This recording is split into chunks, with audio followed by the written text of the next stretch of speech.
crafty friends, it's Sharon Lusky here from My Crafty Greetings, and I am on a special mission today with my friend Katharine Kelly and Alli K of Alli K Creations. And yeah, what's that got to do with Jennifer McGuire? Well, we all looked at a video that Jennifer McGuire did and thought, how can we step this baby up a little bit? And this is what we did. We decided that we would take her smooth technique and add it to embossing folders and see if we could give it some twists. So I got out, this is just a hand towel wrapped around the Kleenex hand towel things, wrapped around another embossing folder. You gotta use what you gotta use, guys. Wrapped around an old embossing folder and taped on with some good old Scotch tape, and I am taking it and I am just sweeping it over the embossing folder. And what I found in this go round is if your embossing folder does not have deep enough crevices in it, it's gonna end up one color and embossed. So although this turned out relatively cool looking, we are going to mark this in the unremarkably different from anything Jennifer McGuire has done category. It's still a cool color combination, but I'm gonna keep trying here. And I saved you guys all the time of disasters, messes, the whole lot in your craft room by doing this so that you could shortcut right to the good stuff. Now, of course, this is sitting on my desk and I'm thinking, well, there's got to be something that I can do with it. I'm going to take my archival ink and this cool stamp that I got on sale for $5. And yeah, there's the stamp off if I was doing the ink lift technique. And I put this on my desk overnight to dry and it did not dry. So then I threw on some embossing powder, the Ranger Platinum, and that was the only way I could keep it from getting on everybody's fingers. And then I tried to die cut it and this sucker would not die cut. So I thought, you know what? I'm gonna burn you. I'm gonna burn you good. I'm gonna burn you and rumple you up. And then I'm gonna see what you look like and see if you still wanna play card maker with me. So here's what I did. I did take the heat gun to it and I thought, you know, this might look cool as a masculine card.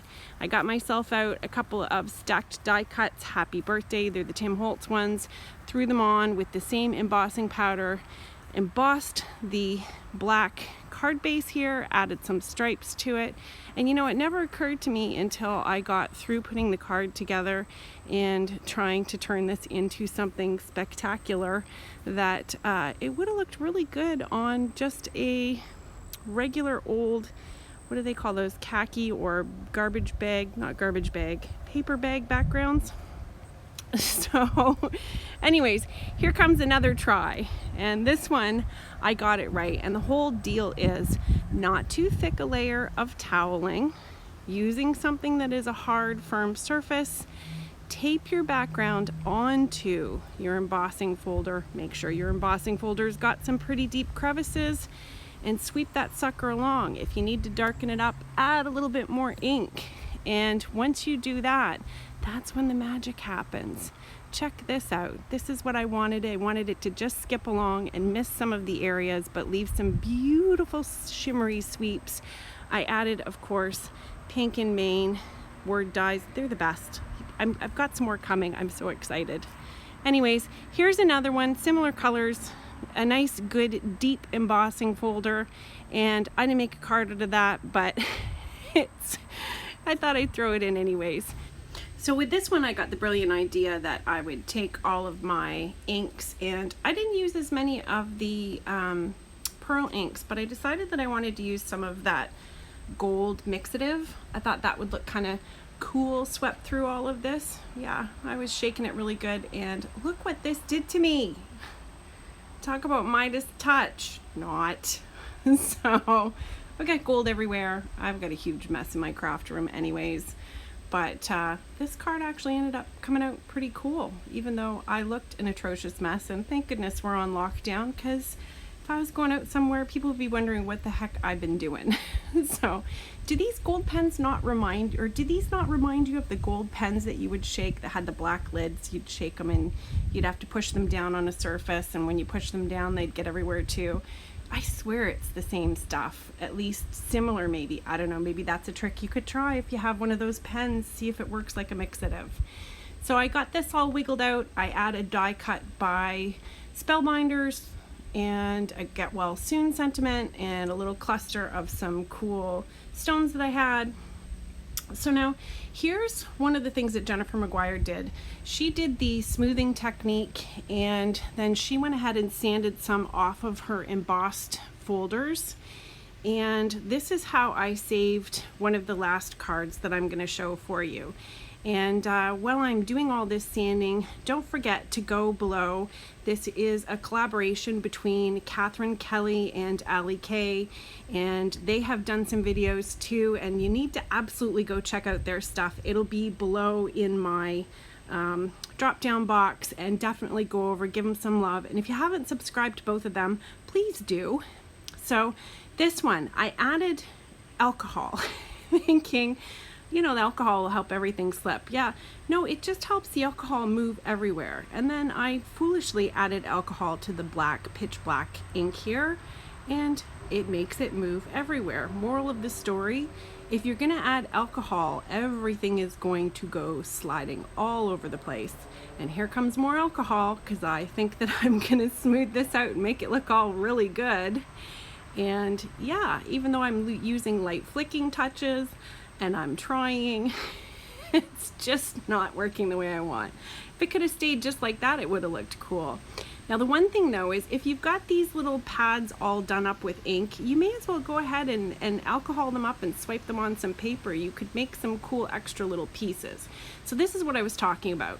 Grab your nail file, your, what do they call those, sanding blocks?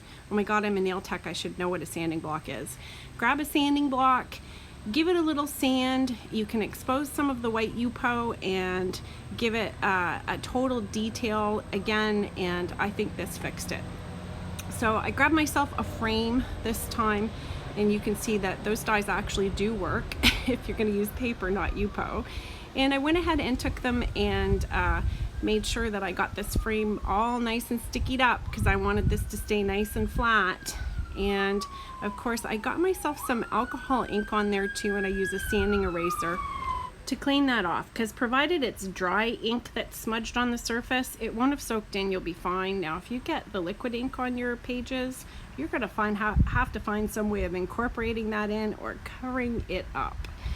So I decided that I would dress this up with a little bit of black grosgrain ribbon, and I did my trick of just running a line of glue runner around it and stuck that down with the little tabs behind, and then got this on my card base. And there I am with the sanding eraser fixing this puppy up. Okay, I couldn't get a quiet minute in my house to record this. I'm the last guy getting my video done. Everybody's waiting for me. My husband has a listing that has gone absolutely crazy, so the phone is ringing. And I swear, every car in the city is driving down our country road right now. Anyways, I put this on and decided that it needed a little bit of gold. And the other thing too that I wanted to say that I forgot is that is a Pink Fresh Studio round something thing. I will try and list it down in the drop down box. And I noticed that it needed a little bit more. Look at this, is the mess on my desk. So I'm a little flustered lately, can you tell? So I don't know if you all are messy when you craft, but yeah, I don't know, I'm breaking some records lately. I think the crafting police is gonna come in and find me soon.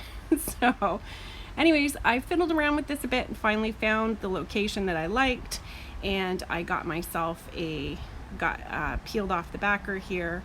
And yeah, I think Katharine and Alli and I need to go and have some margaritas somewhere. It's too bad in this crafting community we're all so far apart. Maybe we're just gonna have to have a scheduled drink this evening. Everybody at 6 o'clock pick up a drink and cheers crafting. And woohoo. Anyways, that's this card finished in a couple views. I added a couple of gold pearls to it.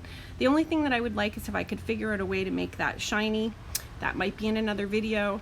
This is another nice deep embossing folder that I had. And of course, when you make these backgrounds, there's always that issue of, what do you do with them? So I did get a bunch of backgrounds, and I decided I would cut a little slit in this and pop in a couple more happy birthdays. I can always use birthday cards. Added some more of my pre-stickied gold strips and got it all stuck down. You'll see the rest of this as it comes together. Thank you so much for joining me today. Again, don't forget to go see Katharine and Alli and check out their creations. I'm excited as well to go and see what they've created. And if you haven't subscribed to me already, I sure would love it if you would. Go ahead and click that button, thumbs up, leave me a comment. I do read all the comments. If I don't always reply, sometimes I'm having a hard time typing because I'm still battling the health issues, and but you know, I still love my crafting, and if I can't craft, I'm going to be watching videos. And you know, what's better if you can't craft yourself and get creative than check out what somebody else has done and see if it inspires you to try something yourself. And that's what us girls did. And thank you for joining me. Have a great day. Bye. Okay, here's a joke for you. What's a foot long and slippery? A slipper, of course. Bye.